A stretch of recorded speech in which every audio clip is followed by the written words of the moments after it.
13% գումարային, 11% քանակային աճ։ Հունվար-մարտին Հայաստանում իրացման շրջանառության ցուցանիշն է։ Պետական եկամուտների կոմիտեից ստացված տվյալով 3 ամսում մեր երկրում ՀԴՄ-ներով եւ հաշվարկային փաստաթղթերով 177 միլիոն 552 հազարից ավելի գործարք է եղել։ Գումարային ծավալը 3 տրիլիոն 289 միլիարդ դրամ։ Ուշագրավ միտում կա ՀԴՄ-ներով գործարքների առումով։ Չնայած որ գործարքների մեջ դեռ գերիշխում է կանխիկ առևտուրը, այս տարվա հունվար-մարտին այն անկում է գրանցել։ Եթե համեմատենք 25 թվականի առաջին երամսյակը 24 թվականի առաջին երամսյակի հետ, ապա անկանխիկ գործարքների աճ ունենք 25%-ով։ Նույն իհարկե կանխիկ գործարքների մասով ունենք նվազում 7%-ի չափով։ Չնայած որ ընդհանուր հանրագումարում արձանագրվել է աճ, Առևտրի աճը խոսում է բարձր պահանջարկի մասին արձանագրում են մասնագետները։ Մյուս կողմից նաև անկանխիկի ավելացումը ստվերի նվազման է բերել։ Այս աճը կախված է նաև թոշակառուների վճարային քարտերով այդ քեշբեքի ներդրած համակարգի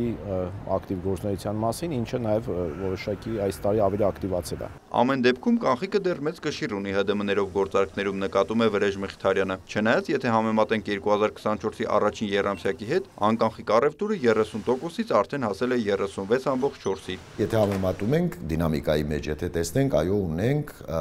դեպի անկանխիկ գործարքներ միտում, աճ ունենք այստեղ, ինչը բավականին ուրախացնող է։ Այս տարի առաջին եռամսյակում մեծ տեղ է զբաղեցնում հավաքագրված հարկերը մանրածախ ոլորտում եւ բնականաբար եթե առևտուրը իրականացվում է անկանխիկ, դա կարող ենք փաստել, որ այդ տիպի շրջանառություններում ստվերը գրեթե բացակայում է։ Տնտեսագետի գնահատմամբ անկանխիկը տարեստարի կշարունակի ավելանալ առևտրում, քանի որ հարմարավետ գործիք է։ Լումայի ճշգրտության վճարում կարաս իրականացնես առանց որևէ խոչընդոտի։ Մի շարք առումներով սա առավելություն տալիս է եւ նաեւ դա մշակույթ է, որը այստեղ ներդրվել է մեր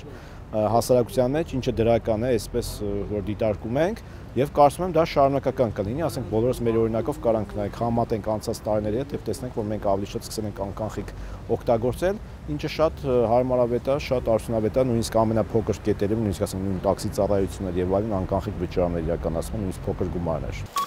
Իդեպ տարբերվում է նաև միջին կտրոնի արժեքը։ Կանխիկով 1 կտրոնի միջին արժեքը 3425 դրամ է, անկանխիկ վճարման դեպքում 5128։ Նիկոլայ Ավետիսյան, Արման Թովմասյան, Դավիթ Մաչկալյան, լուրեր։